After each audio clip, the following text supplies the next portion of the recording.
Hello everybody, you have tuned in to Eric Jose on Making a Murderer on YouTube. I cover virtually any aspect of making a murderer. I go over the evidence, the documents, the photos. So if you like, stay tuned, and in the future I'll have many more videos besides the one you're about to see. Hello everybody, how you doing? Okay, so back with part 2 of Zellner's reply to the state's response regarding the CD and the Brady violation. Okay, now, keep in mind, the state has responded to the motion to compel. I will be getting to that, just getting this one in first. But yes, I'm aware that the motion to compel, the state's response to the motion to compel is out there, and I will be getting to that probably tomorrow. So, anyway, I know I'm sorry, folks. I meant to get this thing out last night or the night before, but as it happened, 2 nights ago, my good buddy Mark Hodnott came into town. He just happened to be in town for a little bit, and so we ended up going out and having a couple beers and dinner down at a pub, little local pub, and had some fun. So I got home, late enough that it was just difficult to put together the entire video. And then last night, unfortunately my job kept me out because I was setting up an outdoor projector, and as you can imagine, if you're setting up a projector outdoors, it kind of can't be daytime. So I wasn't able to get to it last night. Anyways, here we are, ready to go. So most of this stuff we're going to see right now is basically just, it's just, why this evidence was favorable to Stephen Avery, or the defense, essentially. So it's mainly just, covering all the reasons why this evidence was important. It mattered. It pertained to, certain things in the case, and so it's certainly valid is basically what she's getting at here. So we'll move into the first one here, where it's basically just talking about the fact that the evidence was favorable, and so that's what this first part is going to talk about, and then we'll come on back.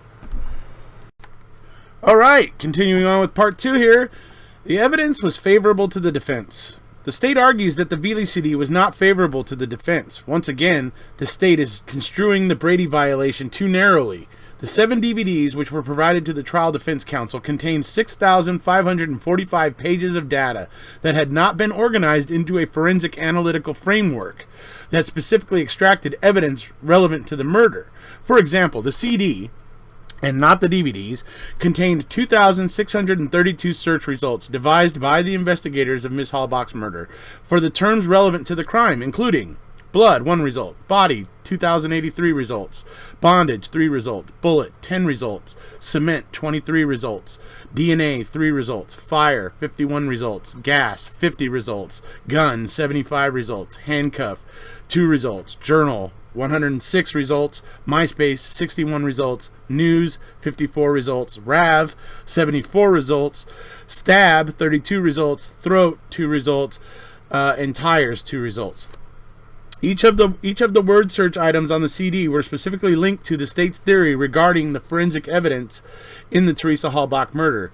Clearly, the non-disclosure of the word search terms on the CD was a Brady violation. Significantly, the state never addresses that fact, that the word searches and results were not on the 7 DVDs because they were formulated by the investigators for the forensic evaluation by Detective Veely, which were only contained on the CD. The state makes the bald assertion, she might mean bold assertion, without producing a single affidavit or any other evidence that the computer was accessible to numerous people, including Brendan Dassey, Blaine Dassey, Scott Taddock, Brian Dassey, Barb Taddock, Tom Yonda, and Stephen Avery, from October 31st, 2005 to March 1st, 2006, when Brendan was arrested. No affidavits from the state, nothing at all from the state to back up what they're claiming. Interesting. Zellner's been producing quite a few affidavits to back up what she's saying. Gotta wonder why the state isn't trying to back themselves up. Maybe they can't. Okay, so something I find interesting there. You notice she brings up the fact that the state has offered no affidavits or anything to back up their claims that numerous people used this computer. In fact, if you think about it, anybody that's asked if they ever used this computer doesn't want to be connected to it. They're all denying. Everybody nobody is essentially, maybe Barb, maybe a couple people, but it seems like most people are trying to distance themselves from this computer, right? Nobody wants to be connected to this computer. Not even Barb wants to be connected to this computer. Obviously, it's hers and she has no choice, but even she wishes this computer was not around, right? So nobody wants to get connected to this thing. And yet the state is offering no proof that numerous people were using it. So, just interesting anyways. That's to me interesting, because why the state is offering nothing to back themselves up, is essentially what she's saying. She's like, they're just, well, as I would put it, throwing spaghetti at the wall and seeing if it'll stick. So, anyways, so now we'll move into the next bit and then we'll come back. I just got to say, this bit, I love this bit because it shows that the state is still butthurt because Stephen was running a planting defense. They're still butthurt about it. Anyways, let's see. The state graciously provides an excuse for trial defense counsel not requesting the VLCD, which actually she has said they twice asked for all information. But anyway, claiming that it was a strategy decision. According to the state, trial defense counsel's focus on the blood planting defense made the DASI computer irrelevant. Are you kidding me? The state's logic is completely undermined by the fact that trial defense counsel's affidavits describe their diligent efforts to identify a Denny third-party suspect. So, yeah, the state is still butthurt about Avery running the planting defense. Now, I don't understand how they can honestly feel that way. You wrongfully convicted this man once. You know? So to be so butthurt about him suggesting that law enforcement in the area maybe doesn't do the most diligent job, or possibly even helps evidence when it's not coming in the way they want, I don't understand how you can be so upset about that. This meant you... State of Wisconsin, you wrongfully convicted this man once. That is proven. And I believe you're going to be two-time losers. So, I just love seeing that she's pointing out exactly how butthurt the state is about Avery running the planting defense. Oh my gosh. Yeah. Remember at trial? If they want to pursue a planting defense, they do so at their own peril. Right? Remember that? Still butthurt. I mean, and how can they be? I mean, seriously, it is proven, and Peg Lautenschlager's whitewashing of it is not what I'm talking about. I'm talking about the real deal of what happened. Not, it was a communication breakdown between agencies. No, the communication was there. The breakdown was in the people. Anyway. But when you look at it, we know that the DA had Gregory Allen's file and Stephen's file. We know that, we just know all these things, and we know that they knew they did wrong and they didn't care. They did it anyway. Even when in years to come, when things were coming in showing that it was more things were coming in to point to Gregory Allen, they were still ignoring it and keeping Stephen in prison. So this shows clear intent. And listen, when Peg L signs off and whitewashes the whole thing, she taints the entire state. That's what she did when she did that. She probably thought nothing would ever happen. It would just all blow away. But that's not what happened. It didn't all just blow away. And now we're looking at it again, and her whitewashing only really just made the state look more ridiculous. And here we are having, in the second, conviction of Stephen Avery, we have sketchy evidence, sketchy things all over the place, and then we have them complaining about the defense running the planting and framing defense. It's like, are you stupid? What are you using for brains? Because you can't cry foul when you did it before. If you did it to him before, it's just like when they're trying to get Brian to say that Stephen was acting like paranoid or whatever, like he was acting weird up in Crivets or whatever. You know, guess what? Even if he was acting weird, guys, it doesn't mean a thing. You know why? It's not paranoia when it's happened before. If it's happened before, it ceases to be paranoia. You got that, right? You understand how that works, right? Right. So, it just blows me away seeing that part in there where she talks about how the state is still so butthurt about Stephen Avery running the planting framing defense, which is the defense that makes the most sense considering he was wrongfully convicted once, willfully, by law enforcement, the DA's office, and it gets all whitewashed by the Attorney General. So, I don't understand it. Stop being butthurt about it and realize that that's what Stephen had. That's what he was dealing with, and so he went with the strongest suit. He went with his, he went with his strengths, the things that could be proven, that were there before. You guys dirtied, Manitowoc and everything dirtied the whole situation now. I can't trust anything in that area of Wisconsin when it comes to Stephen Avery because I've seen so much prejudice against him and other members of his family. So it's, they muddy the water so much, and then they want to get mad because people won't just accept their word for it. It's unbelievable. The evidence was material to the issue at trial. It strains credulity. I love it. She used Luke Berg's term. I love it. It strains credulity for the state to contend that the violent pornographic images depicting bondage, torture, pain, decapitation, mutilation of young females on the 7 DVDs and CD are immaterial to the murder of Miss Halbach. The state's current position is belied by the state's unrelenting effort at Mr. Avery's trial to convince the jury that Miss Halbach was lured to Mr. Avery's property so that he could sexually assault her. During the multiple search, by the way, I have proven many times in many different videos that is absolute balderdash. That is absolute crap. The state is full of it. But anyways, during the multiple searches of the Avery property, the state displayed a single-minded focus on gathering pornography from Mr. Avery's residence in order to incriminate him. The state did not abandon its sexual assault theme, even when Detective Veely's forensic analysis performed on Mr. Avery's computer revealed no searches for sexual images, much less violent images and dead bodies. Now the state contends that Mr. Avery's argument regarding the significance of the hundreds of violent pornographic images on the Dassey computer is immaterial and would not have been admitted under Wisconsin Statute 904.05. The state briefly argues that Mr. Avery has not demonstrated how the pornography evidence present on Bobby's computer would have been admissible as specific instances of conduct under Wisconsin Statute 904.05 to impeach Bobby.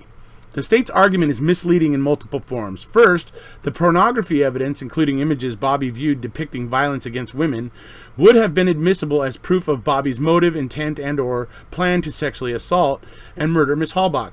The evidence would be admissible under a straightforward analysis of relevance. State versus Burby. Evidence of motive is relevant if it meets the same standards of relevance as other evidence. Certainly, if the state had found such evidence on a computer owned by Mr. Avery, it would have endeavored to present such evidence to the jury. Such evidence would therefore have been admissible as to Bobby. The admissibility of evidence of a third party's motive to commit the crime charged against the defendant is similar to what it would be if that third party were on trial himself. So basically, the state is trying to say that that what's on the computer is irrelevant and it can't be used in the way that Zellner suggests that it should be. The thing is that the case law doesn't seem to say that. The case law here seems to say that this, that this would be, this could speak to motive. And she also points out that the state was very, very actively seeking this kind of evidence against Stephen back at the time of the trial, like they were saying, so that they could try to convince the jury of this fantasy that they had about Stephen luring Teresa to the salvage yard, or whatever. Or it's ridiculous. But trust me, that the state would have used this very same type of evidence against Stephen if they could have found it.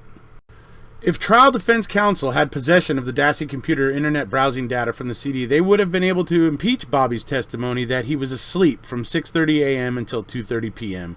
because of the pornographic internet searches conducted during that time period.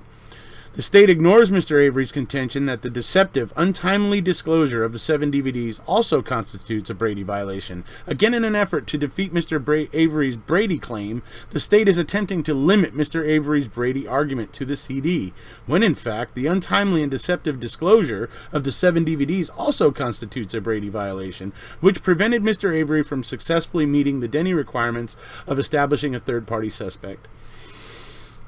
The state ignores the January 25th, 2010 opinion of Judge Willis, in which he found, Judge Willis' opinion here, the evidence offered against Bobby Dassey probably did meet the opportunity and direct connection to the crime requirements of the legitimate tendency test because of his presence on the property at the time Teresa Halbach was there. However, without any showing of motive, third-party evidence against Bobby Dassey is precluded under Denny.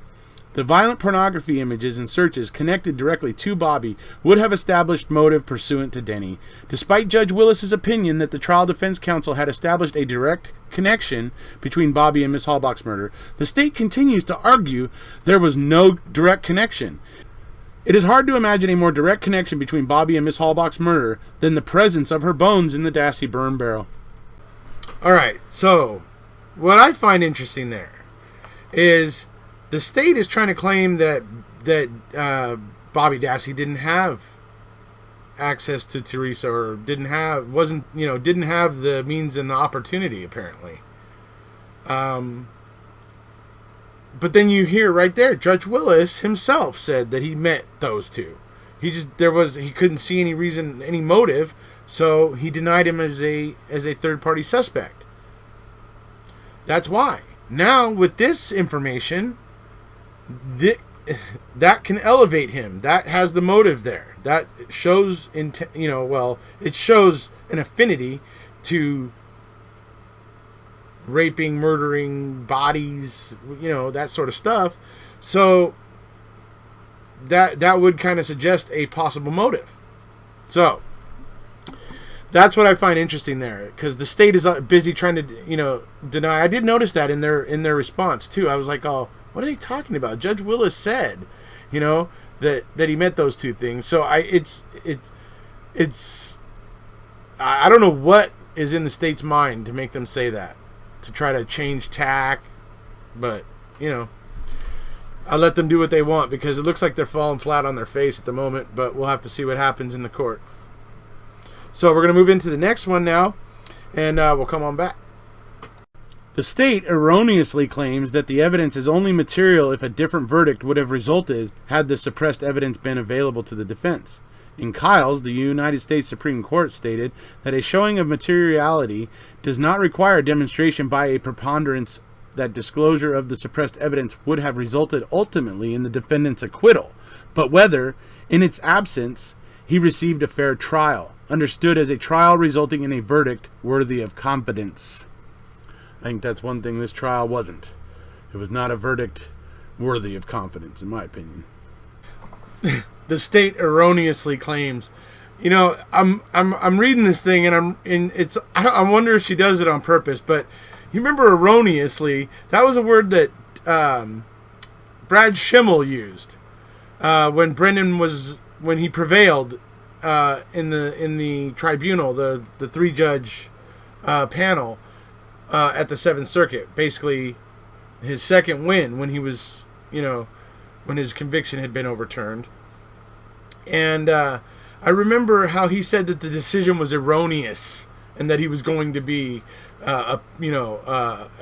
asking for an en-banc review, right? Hail Mary, and he gets it. And it goes in his favor. It's like, holy moly. Brendan wins twice. And then just like that, Hail Mary, and woo, pew, it all disappears. And then the Supreme Court just kind of looks the other way. And, yeah. So, anyway. I just funny the use of the word erroneous just reminds me of Brad Schimmel and like she's used strains credulity and I mean it's almost as if she was following along with what was happening to Brendan too and found those people when they would say those things just as jerky as I thought they were. Anyway, so moving past that, the next bit we're going to be seeing here is about where she's basically talking about the ineffective assistance of counsel claim. For Dean and Jerry, to have not looked at them at all for whatever reason, they should have brought somebody in to start evaluating them, is what she's basically saying. So it's also a possible ineffective assistance of counsel all mixed up into this as well. And I agree. I mean, gosh, you wish somebody would have gotten on those DVDs and done something at the time because it really would have opened up a huge avenue for Dean and Jerry, and it was definitely a missed opportunity. So she goes on here to say that it's not like they were just horrible lawyers and whatever. No, it's just like in this one specific instance, they dropped the ball, they screwed up big time, and it could have had a big impact on the outcome. So that's what she's getting into here. So we'll go ahead and take a look. Okay. Alternatively, Mr. Buting and Mr. Strang provided ineffective assistance of counsel. A defendant alleging ineffective assistance of counsel first must show that counsel's representation fell below an objective standard of reasonableness. State versus Johnson. It is not necessary to demonstrate total incompetence of counsel, and the defendant makes no such claim here. Rather, a single serious error may justify reversal. Kimmelman versus Morrison. The deficiency prong of the Strickland test is met when counsel's errors were the result of oversight rather than a reasoned defense strategy. Second, a defendant generally must show that counsel's deficient performance prejudiced his defense. The defendant is not required under Strickland to show that counsel's deficient conduct more likely than not altered the outcome of the case. Rather, the question on review is whether there is a reasonable probability that a jury viewing the evidence untainted by counsel's errors would have had a reasonable doubt respecting guilt. Okay, so this next bit is the last bit, but it's kind of interesting because it talks about the state's reliance on Williams versus I forget what it is, but this piece of case law. The thing is that in Williams, the court determined that what was happening is the state was bringing in a new psychiatrist or new psychological expert who was essentially looking at an old report from a psych eval or a psychologist's report from years previous, and we're basically just kind of just recycling and repackaging the information and offering that as new evidence. And the courts determined in Williams that was not acceptable. It's basically that's not new evidence. You're just recycling and repackaging old information is definitely not, new evidence. What Zellner goes into saying here is that that's not the case here. On this CD, what is on that CD, what is unique on that CD is Detective Veely's investigative work product. The results that he came up with in his process, and had Dean and Jerry seen that, they would have known that, number one, it wasn't Brendan's computer. They would have known that it was not, there would be a lot of things that would have become very apparent to Dean and Jerry, and they would have known that Kratz was lying to them and duping them. They would have known these things had they seen the CD. That's why the CD was being hidden. It was desperately being hidden because they didn't want Dean and Jerry to realize what was there and how they could use it. It's obvious. It's extremely obvious. And, so we're going to move into the last bit here, and we'll come on back one more time. This distinction is critical. In support of its proposition that the Veely CD is not newly discovered evidence, the state cites State v. Williams. The state's reliance on Williams is misplaced. In Williams, the supposed newly discovered evidence was a psychological re-examination report, authored by a state psychologist, based solely upon a previously filed psychological evaluation. The Williams court concluded that the re-examination report merely constituted an assessment of pre-existing information, reasoning that merely recycling and reformatting existing information into a new format does not generate new evidence. Here, Mr. Avery is not recycling or reformatting existing information and claiming it as newly discovered evidence. Rather, the newly discovered evidence consists entirely of Detective Veely's unique investigative work product, including the 2,632 word search responses that were directly linked to the details of Miss Halbach's murder. Unlike the re-examination report in Williams, Veely's CD is not a reorganization of existing information. Instead, it constitutes Veely's investigative analyses of the computer's hard drive, including his sifting through the thousands of images identified in the web browser history and the file registry to isolate those of potential evidentiary value. The 7 DVDs do not include the new information described above. Therefore, this court should grant Mr. Avery's motion to supplement and conduct an evidentiary hearing on the matters contained therein. Wherefore, undersigned counsel respectfully requests that the court conduct an evidentiary hearing to determine the merits of the factual allegations set forth in this motion, to grant Mr. Avery a new trial based upon the court's findings in said evidentiary hearing. Okay, so that wraps it up for Zellner's reply to the state's response to her motion. And yeah, I mean, personally, it's like, when I read that, it's like she's opened up a can of whoop ass. What she says makes sense. What the state says doesn't really make sense. And like I said, I mean, for me, it's just beyond ridiculous that the state is still acting sensitive about the planting defense. I mean, are you kidding me? You wrongfully convicted this guy once. You got to get over that. Because,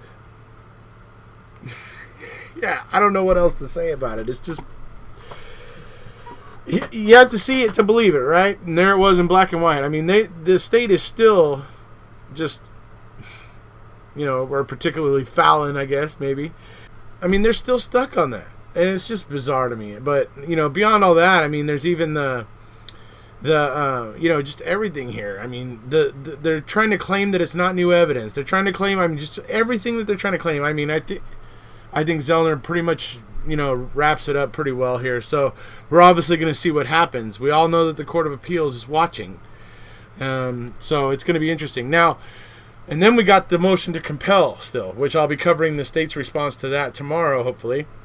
But we got that too, and that is to make the state produce all the documents from the investigation they opened up last year after Zellner filed her original petition for post-conviction relief. So it may be more than the 60 pages we've already seen. It may be quite a bit more. We'll have to see. The motion to compel, hopefully, if it's granted, is what's going to let us know how deep that rabbit hole goes. So, anyways, if you haven't already, please hit subscribe, and we'll talk to you.